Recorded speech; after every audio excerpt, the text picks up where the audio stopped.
Deixa eu só melhorar aqui para vocês enxergarem melhor.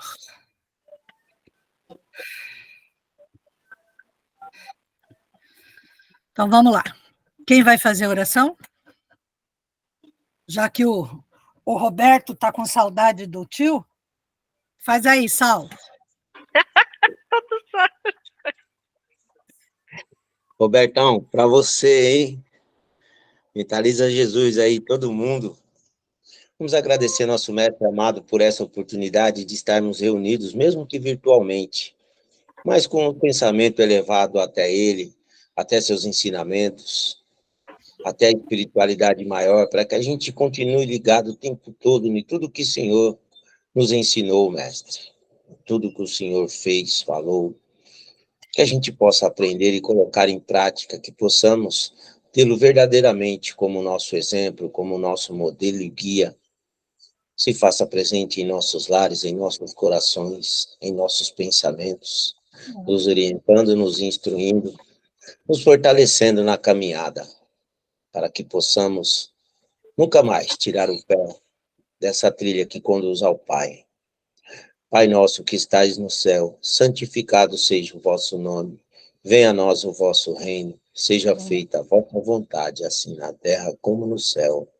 O pão nosso de cada dia nos dai hoje. Perdoai as nossas dívidas, assim como nós perdoamos aos nossos devedores. E não nos deixeis cair em tentações, mas livrai-nos, Senhor, de todo mal.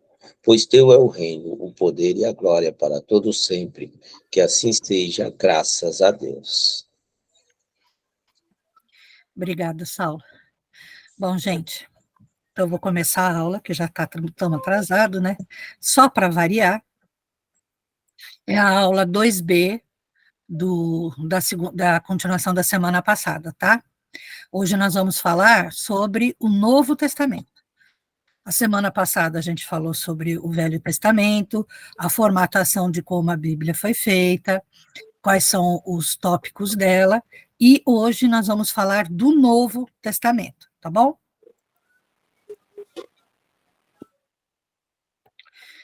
Então vamos lá. O Novo Testamento, o Novo Testamento é o conjunto dos textos escritos após a vida pública e a morte de Jesus. Expõe a história da nova aliança feita entre Jesus, os homens e as principais condições e leis dessa aliança. O Velho Testamento, nós vimos que ele foi escrito por Moisés, né? Que são os 5 primeiros livros, foi escrito por Moisés, e depois continuou por aqueles que ficaram responsáveis dessa gravação, vamos assim dizer, né?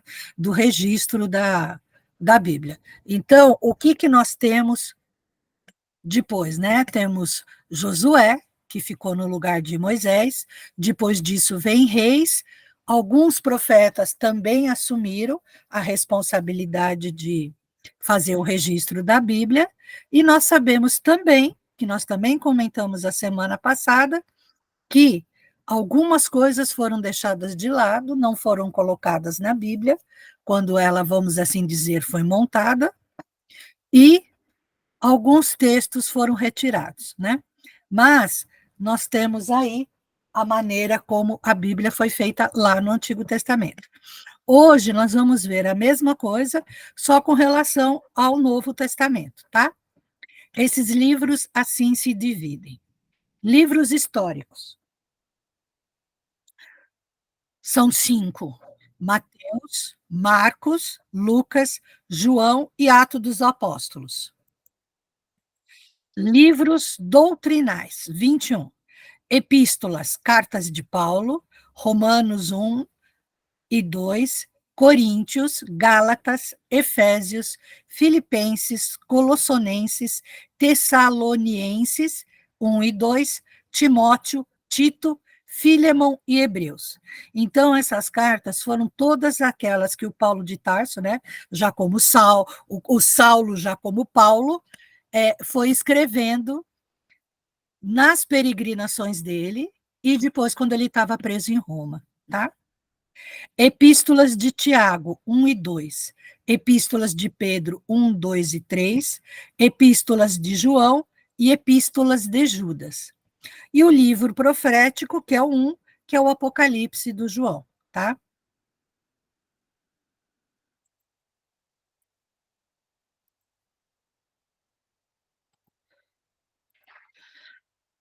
Os manuscritos originais destes textos, assim como suas cópias feitas nos 3 primeiros séculos, desapareceram totalmente.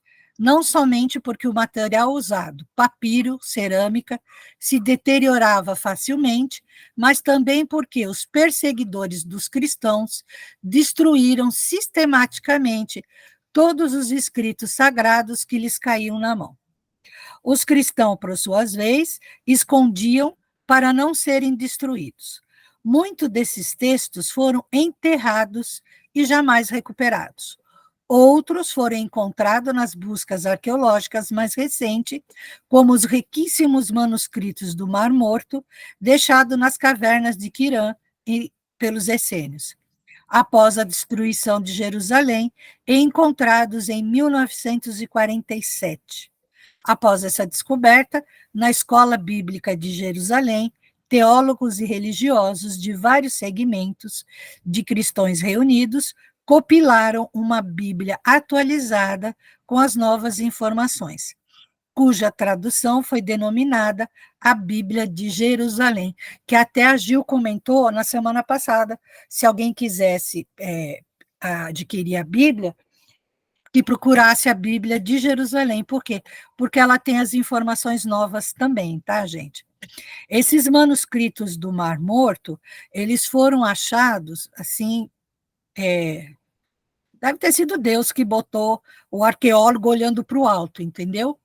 Porque, na realidade, eles estavam escavando Quirã, que é onde se presumia que era onde os essênios habitavam, tá? Alguém olhou para o alto, viu uma caverna e resolveu pesquisar dentro da caverna. E foi dentro dessas cavernas que foram achadas esses manuscritos, tá? Atualmente, já tem 11 cavernas, que eles continuam procurando e achando, tá? Então, foram achadas outras informações, outros papiros, outros manuscritos em outras cavernas. Já está com um total de 11 aberta, que foi a última vez que eu vi, e ainda existe a possibilidade deles encontrarem mais. Dentro dessa caverna foi achado um livro de Elias, que não se sabia que tinha, tá? É um livro a mais de Elias, e esse livro ele está exposto no Museu de Jerusalém.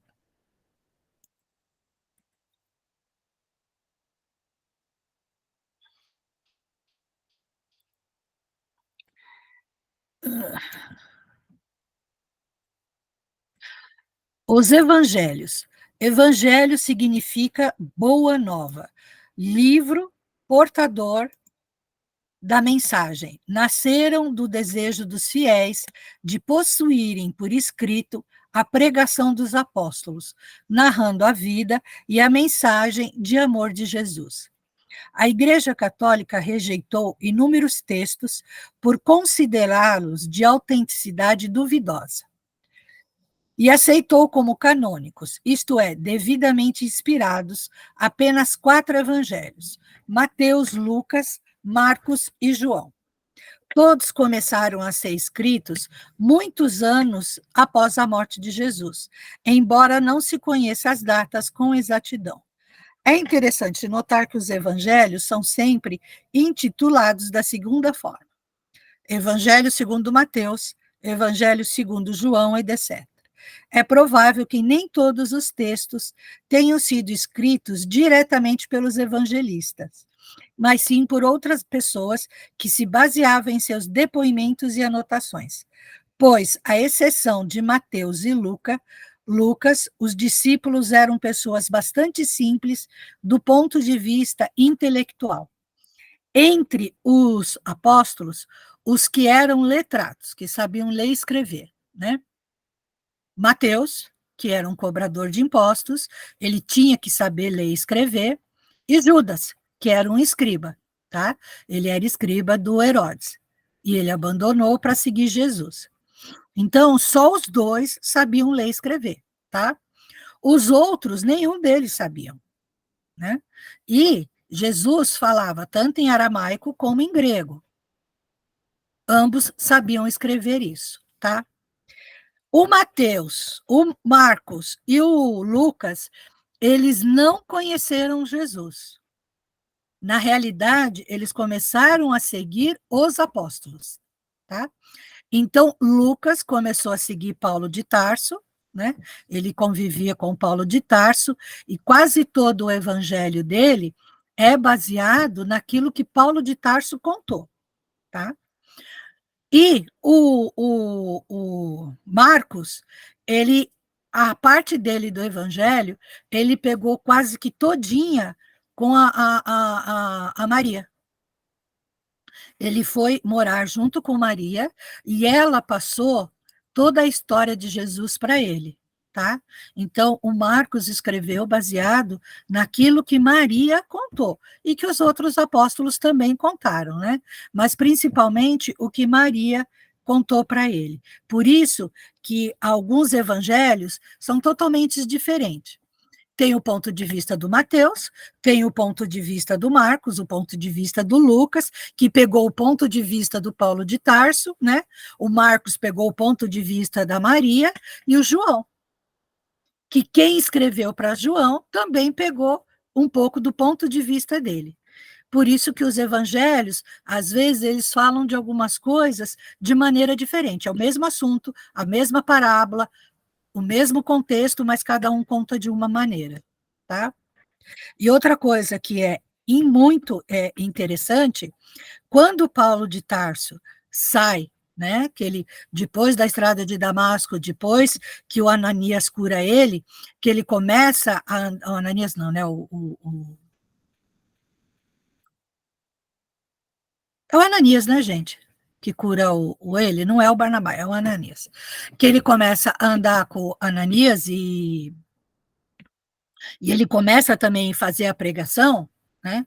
Quando ele vai embora e ele vai para o deserto, que ele vai morar com aquele casal que depois fundam uma comunidade cristã em Roma, que eu esqueço o nome dos dois, ele já tinha textos do Evangelho do Cristo com ele. E depois disso, esse casal também tinha vários textos do Evangelho do Cristo com ele. Então, ele também, aquilo que ele não sabia da vida de Jesus, ele foi pregando, ele foi copiando desses textos. Então, em algum momento, alguém já estava escrevendo a vida de Jesus, tá? E tudo o que aconteceu com ele.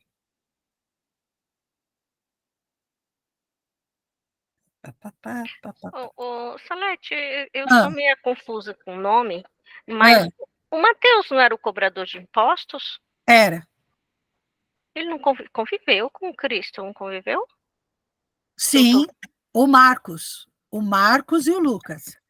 O Marcos e o Lucas que não. Ah, tá bom.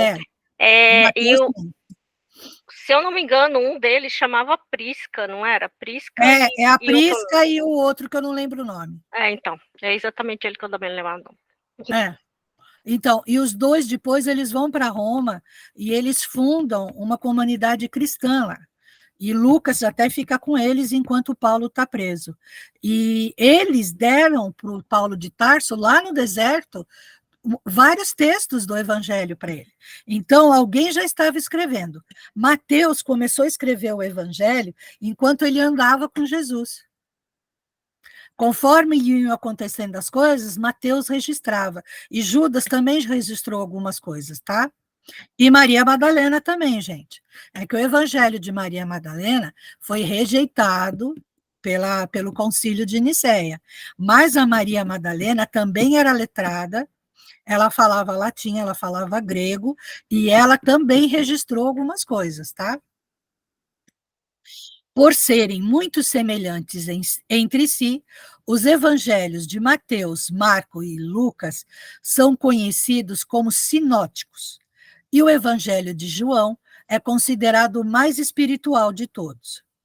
A influência dos ensinamentos evangélicos é sentido em todo o mundo, através de todos os tempos, trazendo o código moral que permite à criatura sua renovação interior, pensando no nosso caminho evolutivo de maior serenidade, confiança e esperança, até a perfeição relativa e a felicidade para o qual fomos criados. Então, o João, ele faz um evangelho mais espiritual. Então, ele já estava, acho que, sendo preparado para essa missão que ele teria, né? Então, ele tem uma coisa, assim, mais espiritual, uma coisa mais leve.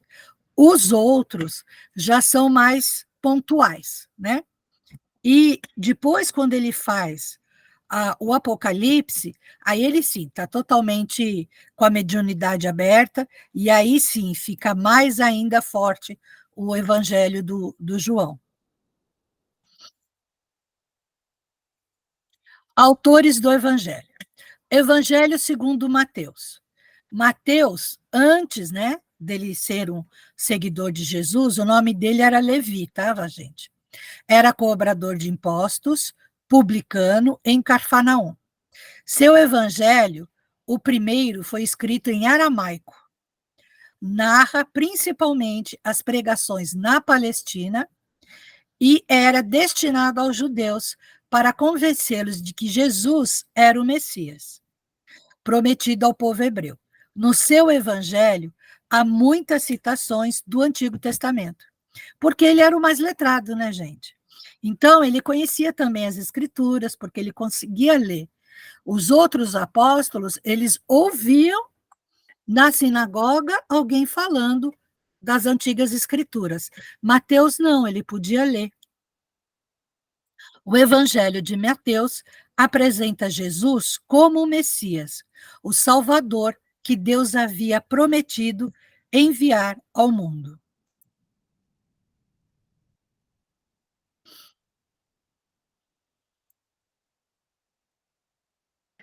Evangelho segundo Marcos. João Marcos, primo de Barnabé, olha lá o Barnabé, discípulo de Pedro e seu companheiro nas pregações. Pedro falava aramaico e era traduzido para o grego por Marcos. Nessa época, lá, a língua que eles falavam era o aramaico, tá, gente?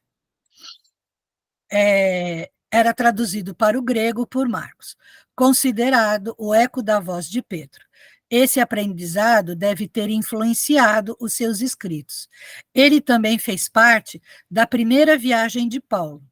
Seu evangelho foi escrito em grego e procura demonstrar com clareza que Jesus era verdadeiramente filho de Deus. Não era dirigido essencialmente aos judeus, mas aos cristãos da Igreja Romana convertidos ao paganismo. O Evangelho de Marcos. Este evangelho dá a boa notícia a respeito de Jesus Cristo, fazendo notar principalmente a sua atividade constante e a sua autoridade. Jesus vai de um lugar para o outro, anunciando a vinda do reino de Deus, ensinando multidões, fazendo milagres e curando doentes.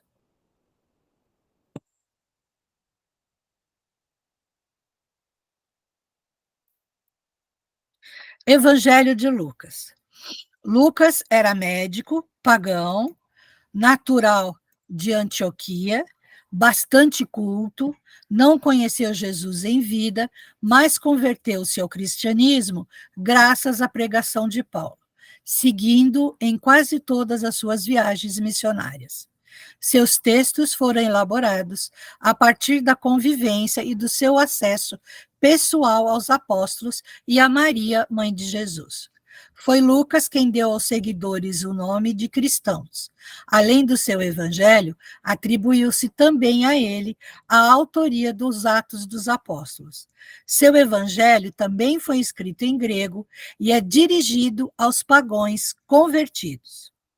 Evangelho de Lucas. Esse evangelho dá importância ao nascimento e infância não só de Jesus, como também de João Batista.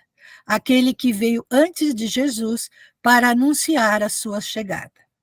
E salienta o amor de Jesus pelos pobres e oprimidos, e sente a umidade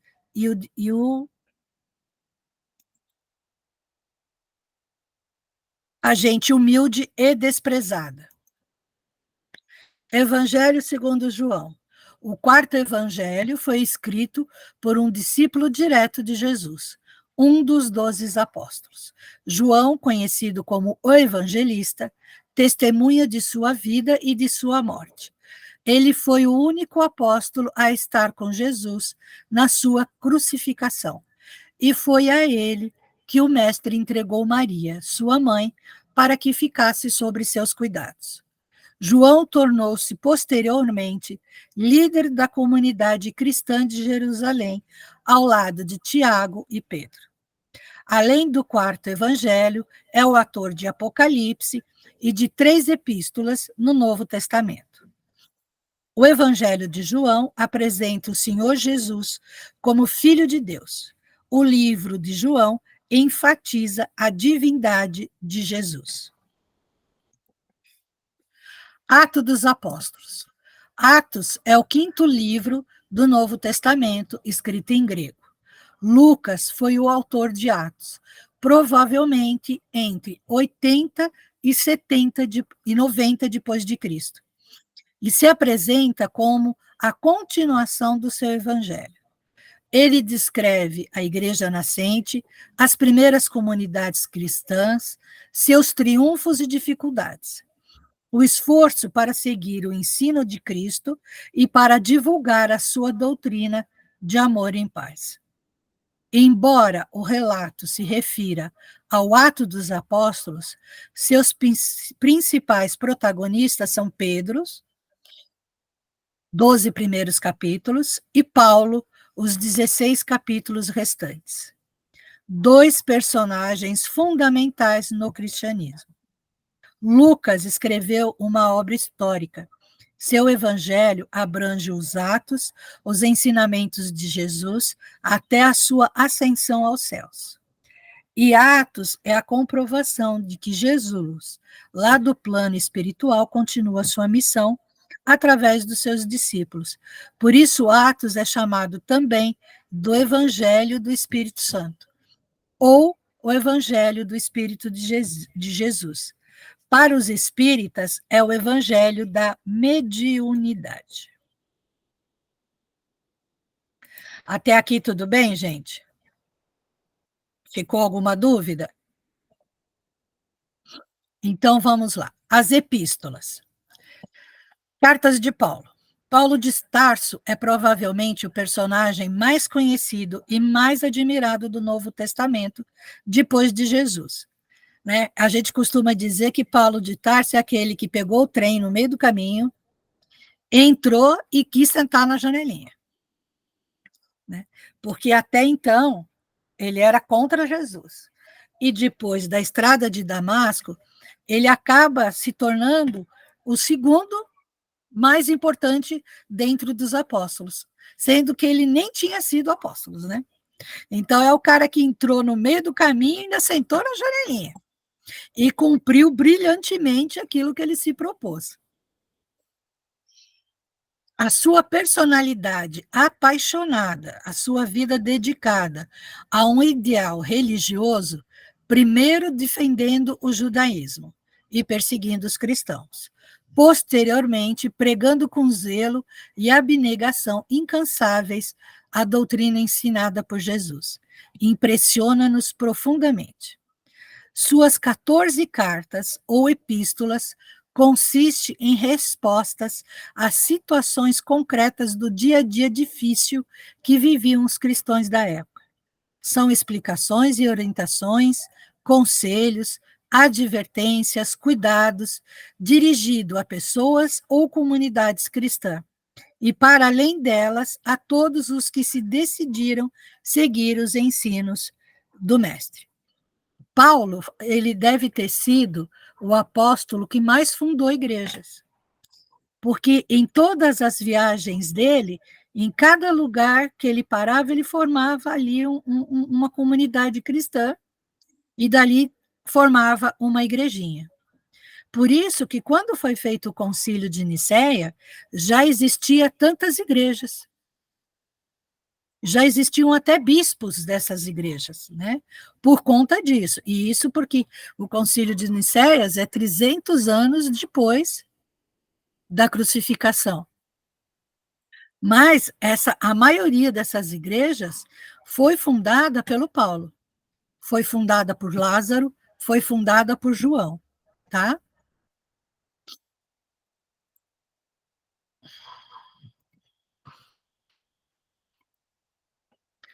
Epístolas universais ou católicas. As outras 7 epístolas do Novo Testamento foram escritas por diversos autores.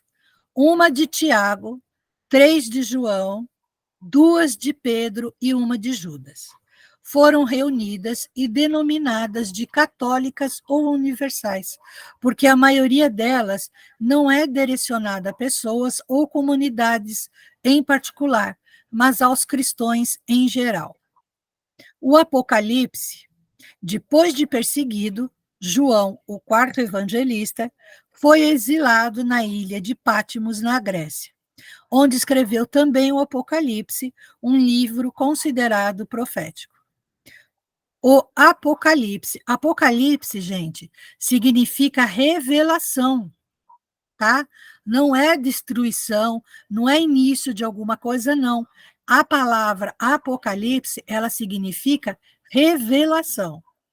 É considerado o livro profético do Novo Testamento. E tem até hoje as mais diversificadas interpretações dentro das várias religiões. Seu objetivo principal é sustentar a fé e a esperança nos momentos de testemunho e renovação da humanidade, alertando-nos para a nossa responsabilidade frente às escolhas evolutivas que fazemos. Todo mundo acha, né, que Apocalipse significa o fim do mundo, significa tempestade de fogo. Não, gente, Apocalipse significa revelação. É quando toda a verdade vai ser revelada, tá? Evangélicos apócrifos. O termo apócrifo, essa palavra tem origem no grego apócrifa, que significa escondido. Costuma ser usada por escritores ou autoridades religiosas para indicar temas, textos ou obras de origem ignorada ou duvidosa, falsa ou sem autenticidade comprovada. Apócrifos, dicionário Aurélio, entre os católicos, apócrifo eram os escritos de assuntos sagrados que não foram incluídos pela Igreja no cânon das escrituras autênticas e divinamente inspiradas. Aqueles manuscritos que foram achados no Mar Morto, eles são considerados todos apócrifos, tá?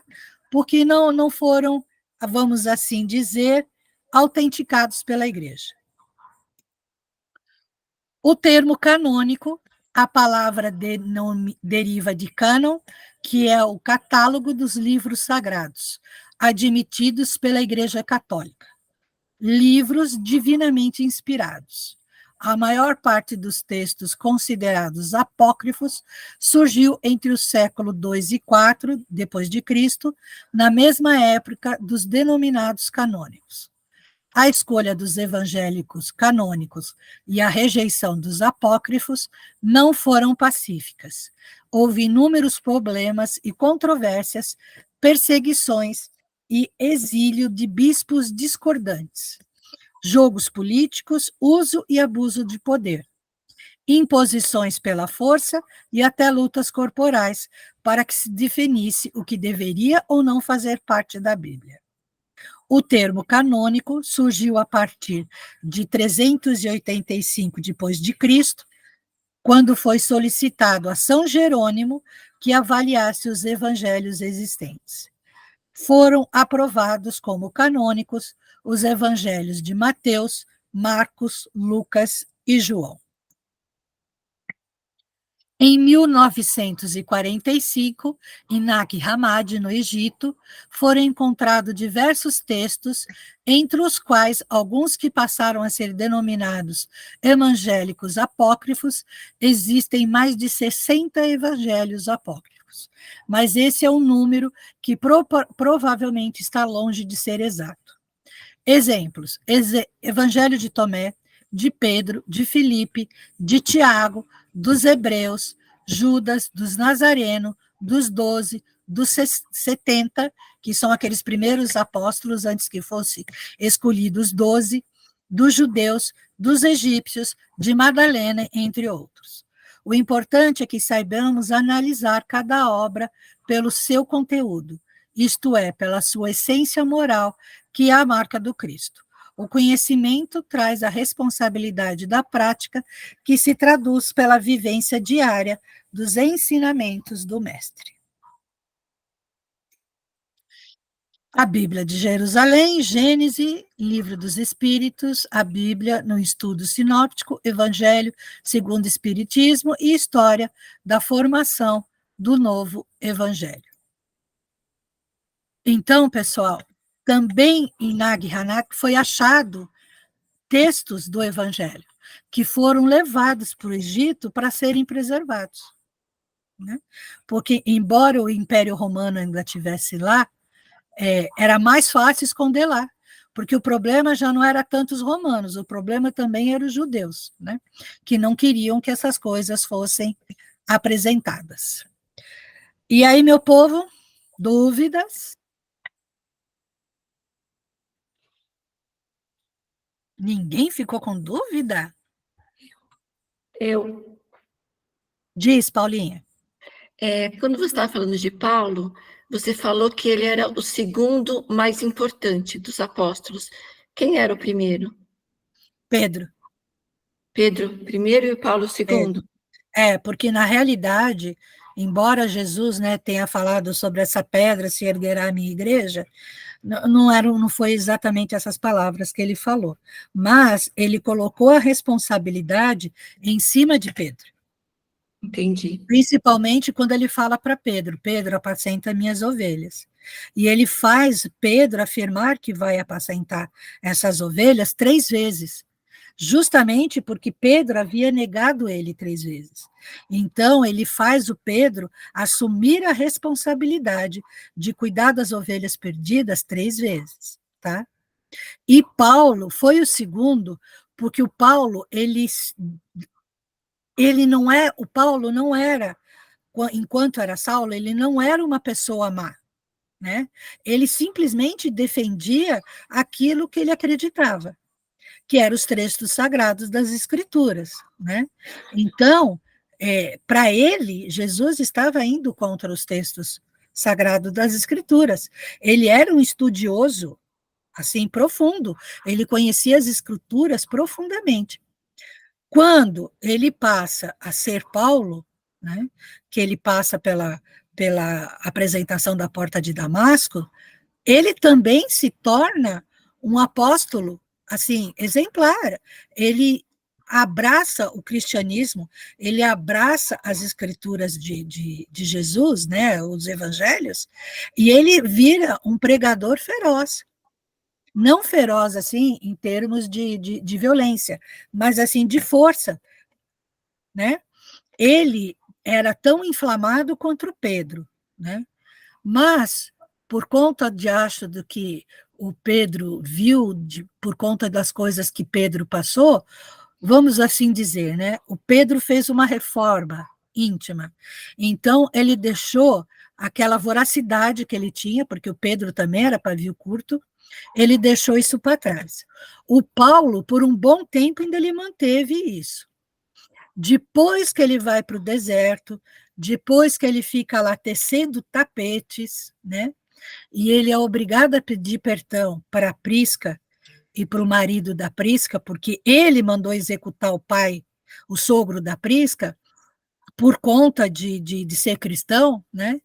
o Paulo se torna muito humilde também. Mas ele também continua com uma paixão pelo Evangelho e para o Cristo muito grande. E se a gente for pensar, né, do que ele era e o que ele se tornou, ele conquistou o lugar dele como apóstolo e ele conquistou um papel muito importante, mesmo não tendo sido apóstolo de Jesus. Ele acabou sendo uma pessoa muito importante. Depois dos dois, o terceiro é o João, né? O João também tinha um papel muito importante, porque, segundo histórias da Bíblia mesmo, né? O Tiago e o Tiago Maior e o João eram primos de Jesus. Então, o João também teve um papel muito importante, porque ele foi o único apóstolo que não fugiu na hora da crucificação. Ele ficou ao lado da Maria Madalena e da mãe dele, que estava junto o tempo inteiro, né? E de Miriam, que era uma amiga de Maria Madalena, que é a mãe do Tiago Menor. Ele ficou junto das 4. E Jesus entrega Maria para ele. Então, João também era um papel muito importante. Mas quem acabou assumindo a responsabilidade pelas igrejas e pelos cristãos foi Pedro e Paulo. Tá? Entendi. Mais alguma dúvida? Não, para mim está excelente. Então, tá bom. Se alguém tiver mais alguma dúvida aí, a Gil responde, que eu agora vou lá no meu computador, que acho que a Débora já arrumou, para pegar o texto do livro.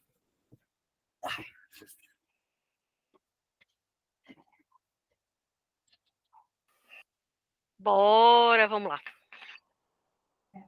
Quem tem dúvida, fale agora ou mande no grupo. Quem leu Paulo Estevão teve uma boa pincelada sobre a vida de Paulo e todo a sua trajetória, né? É um dos livros, depois do Há 2000 anos, é um livro extremamente bonito, né? Tem uma história muito bonita. E eu desconfio que o senhor Paulo de Tarso, não sei se tem alguma confirmação, ele esteve ao lado de Platão na época em que se falava da filosofia. Eu estava vendo alguns textos sobre o Sócrates, que era discípulo de Platão, e o Aristóteles, que era discípulo de Sócrates. E os três, eles tinham uma paixão muito grande na hora de falar, né? Na hora de discursar e defender as ideias. E me chamou muito a atenção na hora que ele defende essas ideias, porque se parece demais com Paulo de Tarso. É o mesmo perfil, mesmo comportamento na hora de falar, né? Quando ele defendeu as escrituras de Moisés, ele defendeu com paixão e com garra, né? Com aquela força interior que ele sempre teve. E quando ele foi defender Jesus e voltar atrás, né? Passar por todo o processo de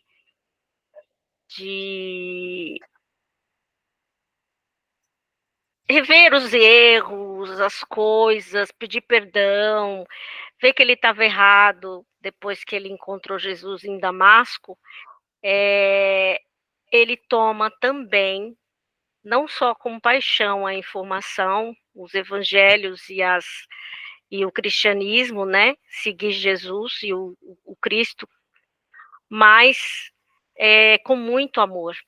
Aí ele passou a ter um amor imensurável por todos e por tudo.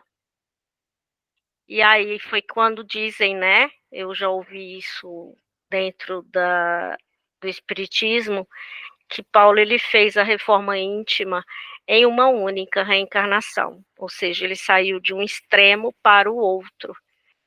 E como a Salete falou, realmente ele é um espírito que não era mau, porém aquela veemência, né, aquela postura de defender as escrituras de Moisés, mesmo que os cristãos eles perecessem, né, fossem condenados à morte, era porque ele era cego, né? Isso ficou bem claro na estrada de Damasco. Aquela cegueira não foi por conta só daquela luz imensa, mas a cegueira que ele precisava passar para ele poder despertar. E para ele despertar, ele tinha que passar pela prova da cegueira física. É fantástico. As cartas, as epístolas todas que ele enviou às igrejas, todas elas têm um fundo muito grande espiritual, né? Lembra muito o Evangelho mesmo, quando a gente lê e ele fala, que hoje dá para comparar, porque a gente tem o conhecimento, né, do Evangelho e de outras obras, mas é muito nítido o jeito que ele fala. É algo assim que, quando a gente lê, você fala, ele está falando de mediunidade, ele está falando disso, ele está falando daquilo. Por quê? Porque ele está mesmo trazendo, naquela época, informações que ele tinha direto de Jesus, né? Jesus falava para ele e ele ditava ao Lucas para o Lucas escrever. E também tem um livro muito bom, não sei se ainda é editado, mas deve ter em PDF, e é o Médico Pobres, que é o livro do Lucas, sobre o Lucas. Acho que é o mesmo médium que escreveu Francisco de Assis, José alguma coisa. Recomendo, é um livro lindo, é uma outra visão, além do que a gente tem da visão de Paulo no livro de Paulo Estevão, mas fala sobre a convivência dos dois e a figura de Lucas, que também era um espírito um espírito com muito conhecimento, e ele tinha uma sensibilidade enorme, e por várias vezes ele auxiliou, tanto que fez curas, né, em diversas pessoas, enquanto ele era Lucas. E ele era um médico, eu não sei como que era feita a formação naquela época, mas ele era médico mesmo, de atendimento das pessoas, e no que eles faziam na época nesse atendimento. Era mais ou menos como hoje em dia, viu, Gil?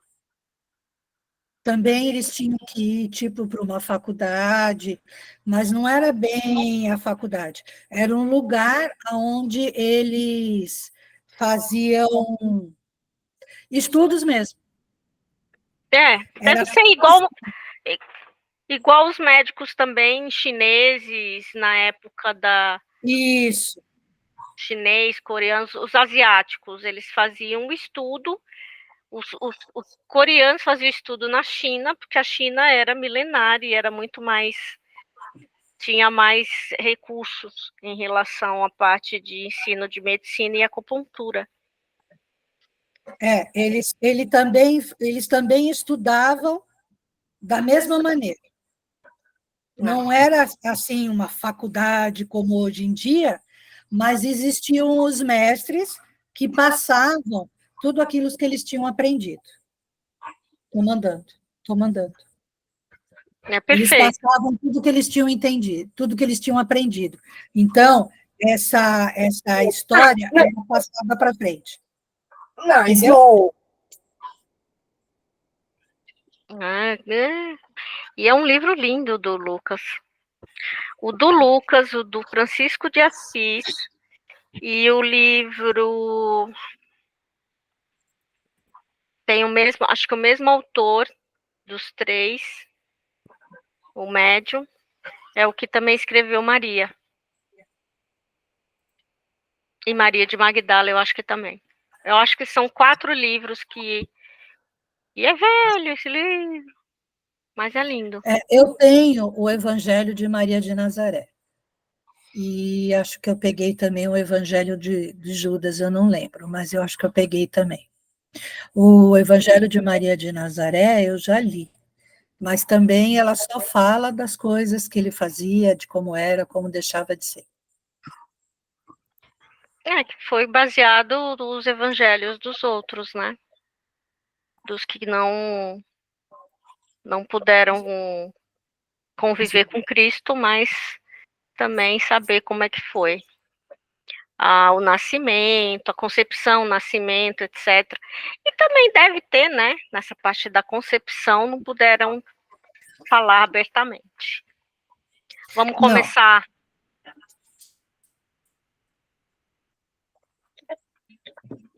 O não é para mim? É para você, a Débora está ponto. Tá. É na página, você falou os 3 primeiros capítulos, né? Na realidade, hoje é o capítulo 3. Hoje é o 3. É a raça andâmica, Débora, raça andâmica.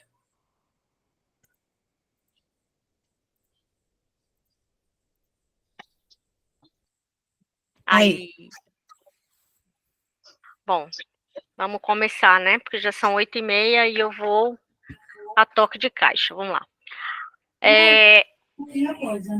O item 32. Há muitos milênios, um dos orbes de Capela, uma grande estrela situada na constelação do Cocheiro, cuja luz gasta 42 anos para chegar à Terra, atingir a culminância de um dos seus ciclos evolutivos. Então, nós já sabemos, já ouvimos falar, já foi falado várias vezes a respeito de Capela. Tem o livro Exilados de Capela, que é do Edgar Armond, que também é um livro muito bom, não sei se vocês já leram, mas também vai retratar a respeito da história, o resumo da história da humanidade e desses exilados, que são os espíritos que passaram pelo exílio, como hoje nós temos os nossos irmãos que não estão aceitando a mudança, e também, né, aqueles que vão permanecer no mesmo estágio de expiação e provas e vão para outros planetas. Então, o exílio, ele acontece em qualquer planeta. Nós não somos os privilegiados e nem os últimos, porque Deus cria incessantemente. Alguns milhões de espíritos rebeldes ali existiam no caminho da evolução geral, dificultando o progresso, e foram localizados na Terra, reencarnando aqui como descendentes dos primatas. Considerando que nós estamos hoje no Espiritismo, acho que nós fazemos parte disso aí, tá? Então, nós já saímos de lá, já prontinho, né? A forma ficou lá. O perispírito ficou lá. A gente veio, a essência maior, né? A inteligência, que foi trabalhada pela espiritualidade, a alta espiritualidade dos crísticos, para que a gente ganhasse uma roupinha nova, que é o perispírito terrestre, e se amoldasse aos corpícios dos primatas. Então, provavelmente, a nossa falência foi por orgulho, né? Que a mãe, o pai e o tio e toda a família de todas as outras imperfeições, e a gente teve que baixar a bola e ficar nesse momento maravilhoso. Chegamos felizes e viemos felizes até o ponto de perdermos a consciência? Não. Antes, né, tivemos o trabalho de falar todos os impropérios e as coisas feinhas, e também colocar contra Jesus. porque Jesus é aquele que cuidou do início dessas criaturinhas que estavam tão rebeldes no outro lugar. O planeta continuou sua trajetória, né? E a gente veio bonitinho para cá e não teve outro jeito, né? Com essas entidades nasceram na Terra os ascendentes das raças brancas. Aqui já tinha a raça vermelha e também muitos reencarnaram como da raça vermelha, que a gente conhece hoje. O que é a raça vermelha? São os índios, são todos os irmãos que fazem parte, né, de toda a história da Terra. Estavam em Atlântida, e a gente sabe que de Atlântida eles se dividiram e foram povoar outras paragens. Em sua maioria, os exilados estabeleceram-se na Ásia, de onde, atravessando a África, encaminharam-se para a longínqua Atlântida. Grande percentagem deles, com muitas exceções, só puderam voltar ao país da luz e da verdade após muitos séculos de sofrimentos expiatórios, enquanto outros permanecem ainda na Terra nos dias que correm, em virtude do seu elevado passível de débitos clamorosos. Adivinha quem é? A gente, né, que ficou por último, né, nós estamos na beira da fila, porque a gente resolveu fazer hora. O que achava que podia ser maior que Jesus, ficou séculos a fio, teimando e reencarnando e voltando a cometer os erros até que haja o aprendizado. Aquelas raças chamadas de raças adâmicas, por alusão a Adão, guardavam vaga lembrança de seu passado e as tradições do paraíso perdido passaram de gerações a gerações até ficarem arquivadas nas páginas da Bíblia. E a gente está lá, né? As informações. Quantas reencarnações que nós não tivemos na região ali do Egito, né? Os países, os locais que estavam recebendo a reencarnação, né, dos espíritos exilados, e esses exilados, eles permaneceram na mesma trajetória. Está no meio do povo hebreu, está lá né, no dia, na hora e no momento da crucificação de Jesus, depois de tomar muita cabeçada, tal, aí permaneceu ainda fazendo besteira. Aí chega nesses últimos tempos, e que a gente sabe do exílio, que a gente já teve a experiência, já está ficando certo que é isso mesmo, aí a gente percebe que o quanto é dolorido para aqueles que estão partindo e ainda não querem aceitar os ensinamentos de Jesus, né? É dolorido porque é triste. Se a gente for olhar o nosso irmão, é triste ele não conseguir e não aceitar. Mas é livre-arbítrio e estão entregues nas mãos de Deus, como a gente sempre deixa na mão de Jesus e na mão de Deus. Onde eu estava, com o transcurso dos anos, elas reuniram-se em 4 grandes grupos que se fixaram depois nos novos povos mais antigos, obedecendo às afinidades que os associavam em capela. Unidos novamente, formaram desse modo o grupo dos Árias, a civilização do Egito, o povo de Israel e as castas da Índia. Dos Árias descende a maioria dos povos brancos da família indo-europeia, incluindo aí os latinos, os celtas, os gregos, os germanos e os eslavos, além de formarem os pródromos de toda a organização das civilizações futuras. Elas introduziram os mais largos benefícios no seio da raça amarela e da raça negra que já existiam no planeta.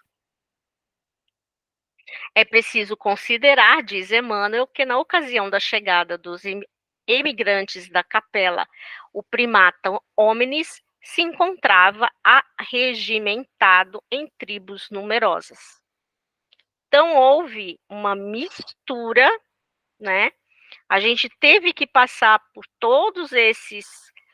Eu falo a gente porque eu me considero que eu vim, né, nessa condição. Dentro de todo o processo de evolução do planeta, fazendo essas separações em povos. E cada um de nós, ou grupos, acabou que foi enviado para ter as suas experiências nesses povos que estavam iniciando e se juntando com os que já estavam aqui. E são vários exílios, tá, gente? Não é um exílio só, não. Não é só o de Capela para cá, mas foram em várias épocas, foram outros lugares, outros irmãos também que aqui vieram. É que a gente segue o processo da raça adâmica, porque é aquela que está lá na Bíblia e que eles comentam, e que foi aberta para a gente saber. Diga, Salete. Aquele vídeo que eu estou postando para vocês, A Caminho da Luz, parte 1, 2, 3 do Haroldo Dutra, lá ele fala exatamente desses irmãos que vieram de Capela, rapidamente vamos assim dizer, né, se endireitaram e já voltaram para lá, tá? Nós somos aquela leva que ficou, viu, gente? Nós somos os teimosos, mais teimosos ainda, entendeu? Porque a maior parte dos exilados já voltaram para casa, tá? Mas não quero, não. Já falei para Jesus, não precisa mandar para lá, não. Pra gente ficar aqui mesmo. Eu também não quero voltar para lá, não. Eu também quero ficar aqui. Aqui tá bom. Vamos lá. Já mudou? Então, o capítulo 3, eu te falei, era pequenininho, 2 slides. Quer já fazer o capítulo 4? Dá tempo. Bora. Tá, ainda temos um tempinho. Então, vamos lá, gente. Capítulo 4. Um momentito. Está bem. Aí está. Aí, ó, nós lá. Nós estava lá também aí. A civilização egípcia. Dentre os espíritos degradados na Terra, os que constituíram a civilização egípcia foram os que mais se destacavam na prática do bem e no culto da verdade. Óbvio que a gente não está assim nesse meio que fez tudo isso de legal. Não tá, porque esses daí também puderam voltar. Então, nós temos aí várias dinastias no Egito, e com certeza, acho que as primeiras, muitos os irmãos que estavam nessas primeiras, eles retornaram aos seus planetas iniciais. Eles tinham uma grande saudade, né? Toda o processo que eles trouxeram, as ciências que eles trouxeram, é exatamente para alavancar o avanço da Terra, da humanidade da Terra, e eles poderem passar aqui a sua aprovação, né? A sua dificuldade até aprimorar-se e poder reencarnar de volta nos seus planetas de origem. O restante que peneira aí nessa peneira do tempo são aqueles que ficaram mesmo desde então fazendo o processo reencarnatório em todos os lugares da Terra, até chegar aqui no Brasil. Bom, enfim. Aliás, eram eles os que menos débitos possuíam perante o Tribunal da Justiça Divina. Aqui dá a entender que todos eles eram espíritos elevados e já com todo o aprendizado para espírito, né, que pudesse voltar, mas não eram todos, porque nós temos história de vários os personagens, inclusive que eram sacerdotes, que eram rainhas, não é rei e rainha, como que chama? Faraós. Faraós, né? A gente sabe que tinha um povo nesse meio aí que não era bem nada fazer o bem, não, né? Muito pelo contrário. Então, em toda essa história, ainda tem os retardatários que fizeram parte dessa época aí e que precisaram continuar seus passos no planeta. Em todos os corações desse povo morava a ansiedade de voltar ao orbe distante, a qual se sentiam presos pelos mais santos afetos. Essa é a razão por que as expressões do Antigo Egito desapareceram para sempre.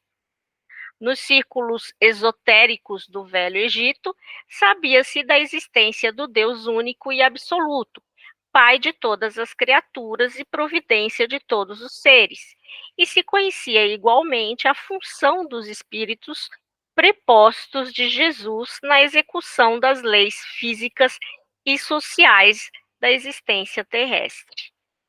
As massas requeriam, contudo, a crença na ideia politeísta dos numerosos deuses, senhores da terra e do céu, do homem e da natureza, nascendo daí a mitologia da Grécia.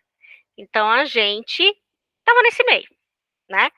Porque a gente, provavelmente, como espírito que já tinha uma dificuldade grande de alterar pensamento, sentimento, ainda não tinha alcançado, porque é de acordo com a evolução, né, individual, né?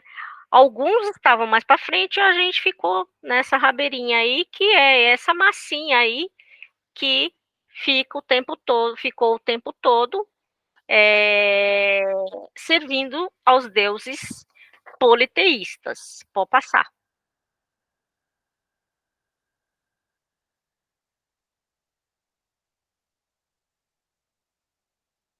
Se você está falando, você está sem o microfone, Salete.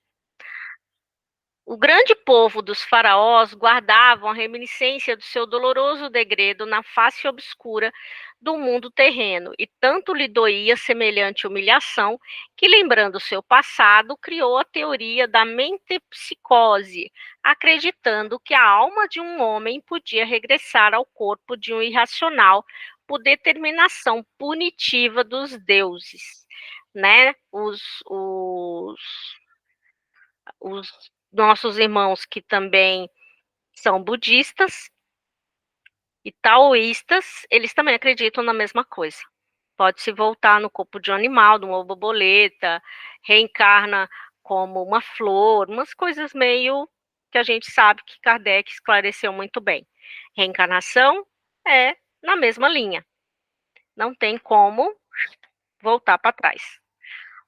O destino e a comunicação dos mortos e a pluralidade das existências e dos mundos eram para eles problemas conhecidos.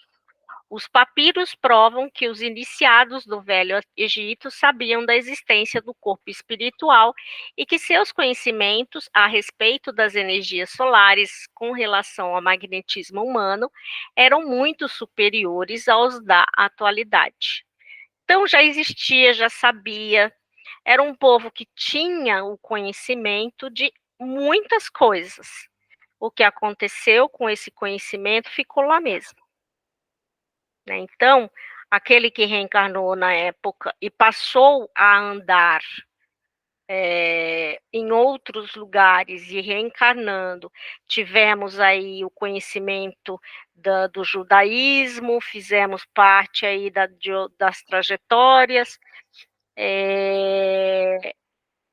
fizemos um caminho que aumentou até as nossas provas e expiações, né? Fizemos parte da igreja e dos seus conceitos, e esses conceitos de reencarnação, vidas sucessivas, etc., etc., ficou na mão de alguém. A gente passou aí 1000 anos ou mais de 1000 anos, né? 1800 anos, depois do advento do Espiritismo, passamos então a ter conhecimento. E essa mocinha linda aí que tá aparecendo o espectro dela, oh meu Deus, olha só que amor! Os Hoje eles papiros, estão carentes. tá percebendo, oh meu Deus. Hoje eles estão carentes, gente, pelo amor de Deus. Estão os dois aqui comigo. Sinal de que O eles outro estão está lá em limpando cima alguma da coisa, cama, hein? mas vocês não vão ver por conta do filtro.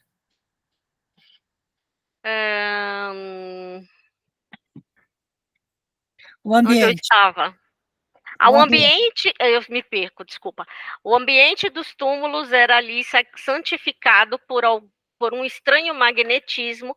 Nessas saturações magnéticas que ainda hoje desafiam a ciência, residem os motivos da tragédia amarga de Lord Carnarvon e alguns de seus companheiros que penetraram na câmara mortuária de Tutankhamon, página 45, 46. Bom, que tragédia é essa? Eu esqueci. É a maldição da múmia, vamos assim dizer. Todos aqueles Fizeram filme depois? todos aqueles que invadissem a câmara mortuária do Tutankhamon, eles sofriam de alguma coisa. Então, todos que invadiram morreram.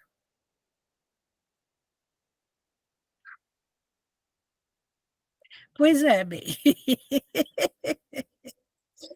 Eu acho que naquela época já existia algum tipo de veneno.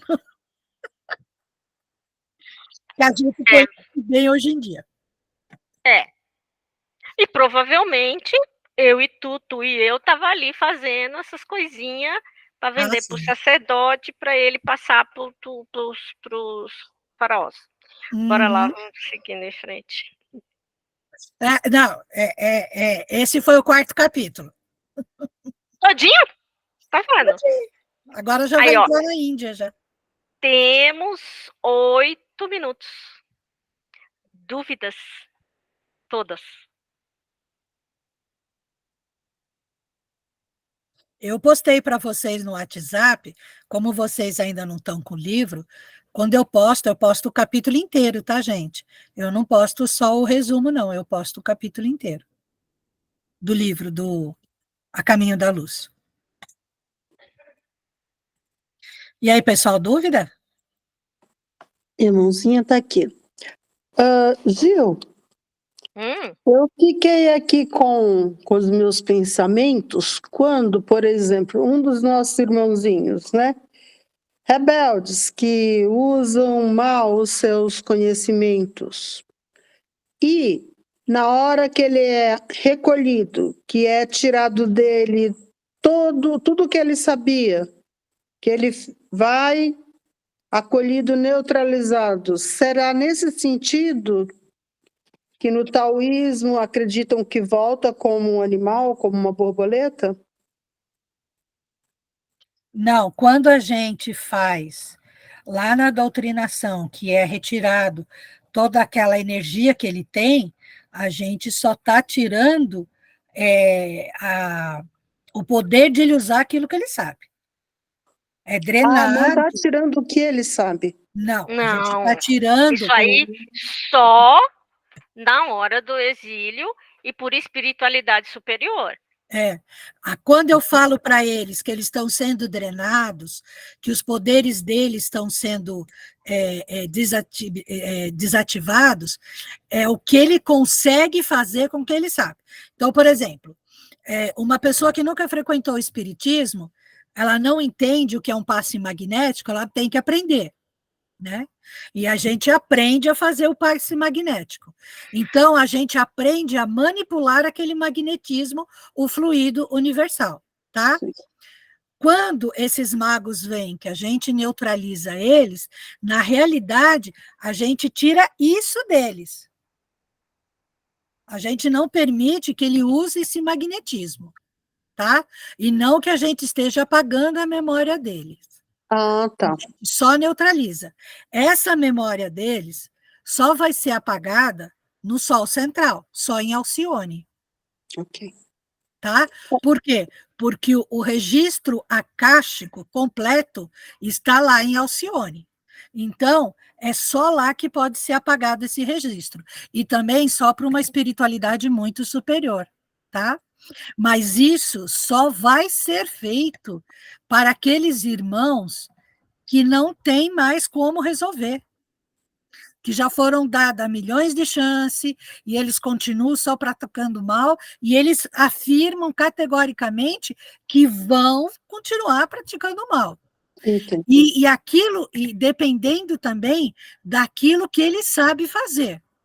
Então, se ele for alguém que consegue fazer muita coisa com magnetismo, se ele for assim um excepcional mago negro, aí sim, ele vai ser levado para Alcione e lá vai ser apagada a memória akáshica dele. Então, quando ele sair de lá, é como se ele estivesse no reino nominal pela primeira vez. Ele não vai lembrar o que ele fez e o que ele foi. Vai ser apagado definitivo. É como se ele estivesse recomeçando realmente do zero. Porque a memória dele é o que atrapalha ele. Entendi. E não evolui por causa da memória dele. Ele persiste no erro.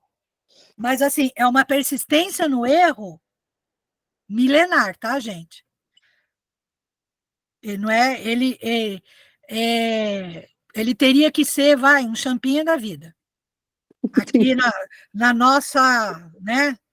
No nosso entendimento. No nosso entendimento. Ele teria que ser uma pessoa, assim, extremamente poderosa e extremamente ruim. A outra pergunta é: quais são as raças amarelas? Porque as vermelhas são os indígenas, os brancos é toda aquela mistura. E os amarelos são asiáticos? Chineses. São os chineses. Ah, foi o que eu imaginei.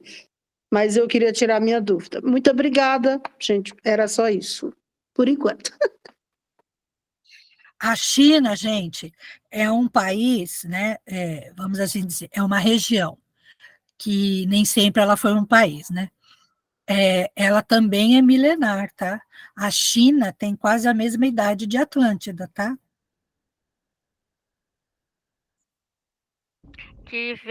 Foram os que vieram de Lemúria. Oi, Salete. Tá? Então, são os asiáticos. Oi, Lu. O que seria Alcione? Você já explicou, Alcione, que eu não lembro. Alcione é o centro da galáxia nossa. Tá, você falou é isso uma na estrela, ela chama Alcione. Tá bom. Obrigada. Tá? E ela é o Sol central. É da onde vem a maior força energética que tem. Tá? Obrigada. O livro Renúncia, do Chico Xavier e do Emmanuel, fala sobre a Alcione, tá? Mais dúvidas? Saulo está com ponto de interrogação no rosto?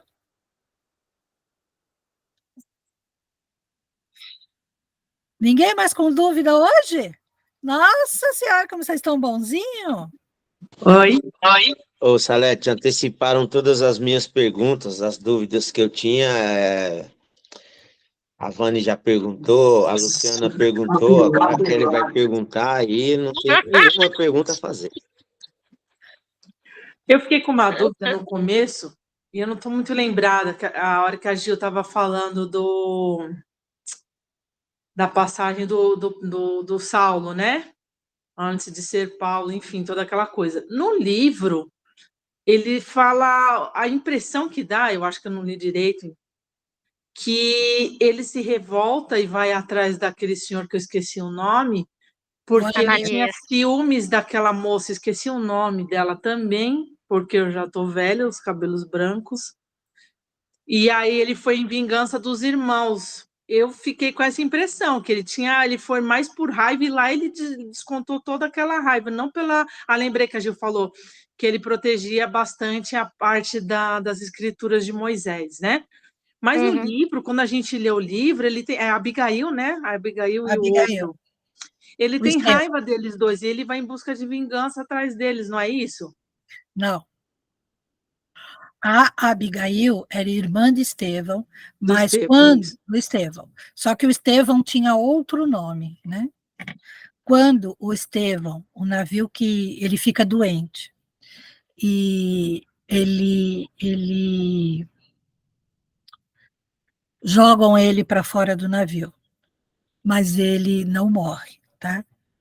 E aí ele vai para Jerusalém, e lá ele é acolhido pelo Pedro. Aí ele fala outro nome. Ele fala que se chama Estevão. Por quê? Porque ele era um prisioneiro de Roma. Ele foi mandado para as galés. Então, quando ele se salva, ele muda de nome para que não saibam que ele é a mesma pessoa, tá?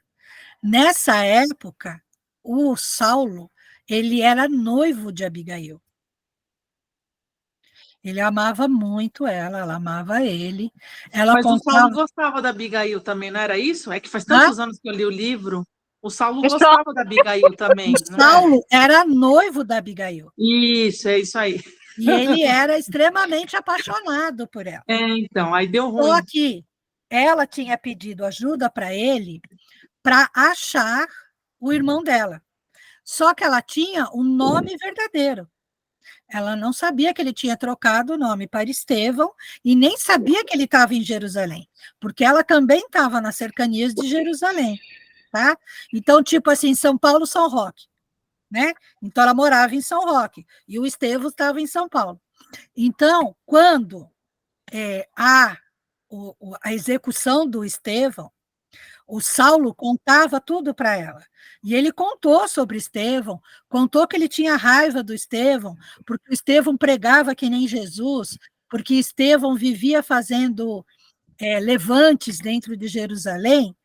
O Estevão é preso, e no dia da execução do Estevão, o Saulo leva Abigail para Jerusalém, e vai ela e a irmã do Saulo assistirem a execução. Só que como Abigail era uma moça muito delicada, ela preferiu chegar quase no final. Ela não queria ver o apredejamento inteiro. Quando ela chega, o Estevão já tinha sido recolhido, já estava dentro lá do Sinédrio, já quase morrendo. E aí, quando ela vê o Estevão, ela fala, é meu irmão. E aí, o Saulo fica extremamente sem ação. Porque como assim é seu irmão? É meu irmão. Ele é o meu irmão. E ela ampara ele, e o Estevão morre nos braços da Abigail. Só que aí o Saulo fica desnorteado, e ele termina o noivado com a Abigail. Aí, Saulo, tá vendo o que você fez, Saulo? Só aprontou, hein? Aí, depois disso, ele renega a Abigail, não fica mais perto dela, e com o passar do tempo, a Abigail começa a ficar cristã. E quem ajuda ela é o Ananias. Por isso que ele estava com raiva do Ananias, porque quem ajuda a Abigail a se tornar cristã é o Ananias. Só que aí o Ananias vai embora, né? Porque o Saulo já está perseguindo ele. E quando o Saulo se arrepende e volta para ver a Abigail, ela já está severamente doente. E ela também acaba falecendo, e aí ele fica realmente com mais raiva. O Ananias. E aí, quando sai a ordem do Sinédrio para prender o Ananias, é ele quem vai. Só que quando chega no meio do caminho, quem está esperando ele? Jesus. Aí ele vira o... faz 20 anos que eu li, acho que eu preciso ler de novo. Mas tá beleza, obrigada. Então eu tirei a dúvida, que eu fazia confusão com isso, então. Não se preocupe, é um livro de estudo nosso do Aprendiz. Então, né? Pro semestre que vem, pro ano que vem. Já? Ai, nossa. Eu tenho aqui, eu vou começar a ler. Obrigada, viu? O Saulo aprontou demais, cara. Te falar, hein? Ainda bem que a gente tem o privilégio de ter ele no cristão agora. Que bom. Nós temos 2 em 1. Ai, tá bom. Olha só que danado. Pronto, chega de bagunça. Quer complementar alguma coisa, Gil? Não, eu quero dizer que já são 9h05 e temos que ser pontuais. Isso. Mais nenhuma dúvida, povo? Eu tenho da aula passada, mas é uma pergunta rapidinha, porque a gente viu desde o início da Bíblia e esses livros, e a gente vem nessa jornada, em qual evangelho a mulher está submissa às ordens dos homens? Não é no Novo Testamento, é no Velho Testamento. É lá nas leis de Moisés. Então foi Moisés que aprontou? Foi. Na Mas verdade, a além gente de vai decátulo, estudar. tá? A gente vai estudar sobre isso quando for falado de Moisés. Isso. Porque o Moisés, ele foi obrigado a criar o primeiro Código Civil. Leis da sociedade, da comunidade ali, dos judeus, dos hebreus, e o Decálogo, que são as leis de Deus. Então, tem as duas coisas ele teve que fazer, mas a gente vai aprender isso mais para frente, quando estiver estudando. Eu acho que já é a próxima aula, eu acho que já é Moisés, não tenho certeza. Ou é Moisés ou é Abraão. Pode deixar, eu vou puxar as orelhas dos dois. Vai ser para você, não é a próxima eu acho que é a criação do mundo, se eu não me engano. Eu preciso até confirmar. E aí a parte B é que fala de Abraão. A parte evangélica. É igualzinho mediúnico. Um lado fala uma coisa, outro lado fala uma coisa. Ok, gente. Obrigada. Mas foi lá nas leis de Moisés. Não está nos 10 mandamentos, tá? Mas depois de um certo tempo, ele foi obrigado a colocar leis. E aí, foi nessas leis que entrou essa palhaçada. Ok.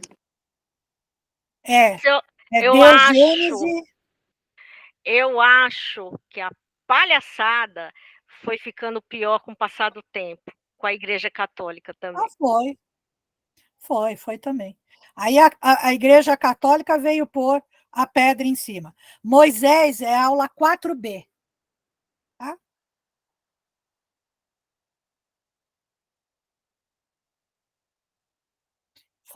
Aí depois só acabaram de bater o resto dos pregos no caixão. E enterrar a mulher de vez. Porque você vê que no próprio Evangelho, as mulheres são pouquíssimas citadas. Só Jesus que citou. Diga aí. Eu quero dizer o seguinte, a gente como espírita sabe que uma hora o espírito é encarnado como homem, uma hora como mulher, então a palhaçada muda de lado. Então a gente tem que entender que vocês agora estão no circo, e vocês estão no palco e nós na plateia. Uma hora vocês estarão na plateia e nós no palco, a palhaçada vai mudar de lado. Fala, Tiago. Necessário. Tiago fez pergunta? Levantou a mãozinha, não? Não, foi só um aplauso só para as palavras do Saulo. Sei. Uhum. Bom, eu também tenho algo a dizer. Eu acho que já nessas últimas gerações, ou pelo menos de 30 a 20 anos para cá, cara, quem manda é a mulher. Então está mais do que claro. Todo homem casado e até namorando é mais ou menos, mas casado sabe quem manda é a mulher. Então não tem mais essa, viu, Vani Brown? Quem manda são vocês. Sim. Mas onde está a inteligência é fazer vocês acreditarem que vocês mandam. Amanhã vai levar nota 10 na aula, viu, Roberto? Mas vocês não vão na onda do Roberto, não, viu? Ele é muito inteligente, cara. Ele consegue contornar. E no fim, quem dá a última palavra é ele. Eu já manjei. Não, ele é tão inteligente que o semestre que vem já é ele dando aula junto com a gente. Imagina, sabendo, o meu é sim, meu amor, eu vou fazer, você tá certa, sim, querida. E aí ela acaba fazendo do jeito que ele quer. Eu manjei ele. Ele só me boicotou na época da pintura. Quem ganhou todas foi o Saulo. Ele com o jeitinho dele, manso. Não, Saulo, você vai perder essa briga. Vai ter que fazer do jeito que a Salete quer. E no fim, quem ganhou todas foi o Saulo, viu, gente? Vocês não vão na onda do Roberto, não. E aí, bom, pessoal, vamos encerrar? Vamos. Vamos. Pode fazer, Gil, por favor. Deus, nosso Pai, Jesus, nosso Mestre amado, mentores da aula, do aprendizes, do cristão, e todos os irmãos que se uniram a nós, vocês encarnados e vários desencarnados que estão nesse momento acompanhando a nossa aula. Nós agradecemos,